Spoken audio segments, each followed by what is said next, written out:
you're going to pay a price for speaking up. But you're going to pay a price for not speaking up. So it's like monsters on the right, monsters on the left. Pick the ones you want to battle with. If you decide not to make your stand, you weaken yourself. If you do it 100 times, then even if the monster was only this big, now you're this big. It's going to eat you. You know, when it was this big, you probably could have kicked it across the room. It's too late for that. You've capitulated and capitulated. You know, and so what you've done, and this is a way to think about it from a Jungian perspective, this is what Jung was trying to get at when he was talking about alchemy.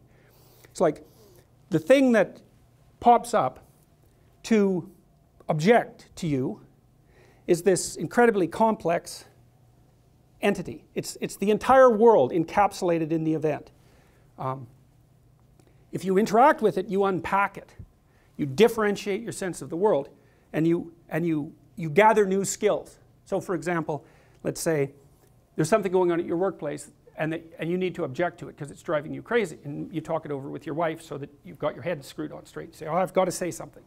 And you go there and you say something, and you know, you're stumbling and awkward and all of that. But you watch the response, and maybe you get what you're aiming at, maybe you don't. But you've learned a bunch. You've learned, well, I'm not as coherent as I could be. I'm not as good at putting my arguments together. My boss is more of a son of a bitch than he thought he was. This is a worse problem than I knew about. It's like differentiated, differentiated. So now the landscape is higher resolution, and so are you. Well, so good. So maybe you're a little bit better prepared the next time you have to do that. And so the issue here, to some degree, is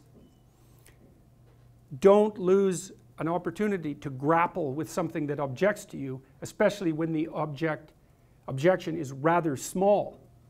Because that's something you say, well, I can put up with it. It's like, fair enough, like you don't want to make everything into a war. I usually use a rule of 3. If we're interacting and you do something that I find disruptive, I'll note it. It's like, potential dragon, gone. And I leave it be. And then if you do it again, I think, oh yeah, that probably wasn't merely situational, but I'll leave it be because that's still not enough evidence.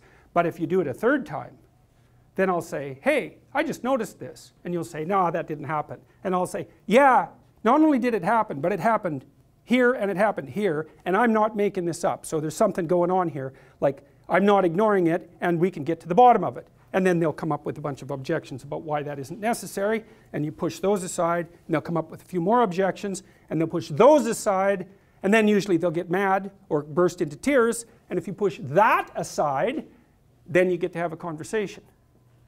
Right, and then you can solve the problem. But man, you got to be a monster, because first of all, you need 6 arguments about why their objections aren't going to stop you, and then you have to not be intimidated by the anger, and you have to not be swamped by compassion about the tears. And then you can have a conversation. And people don't do that. They won't do that. And so they don't solve the problems. And so then the problems accrue. Right? And if they accrue over 15 years of a relationship, then they end up fat, ugly, and in divorce court.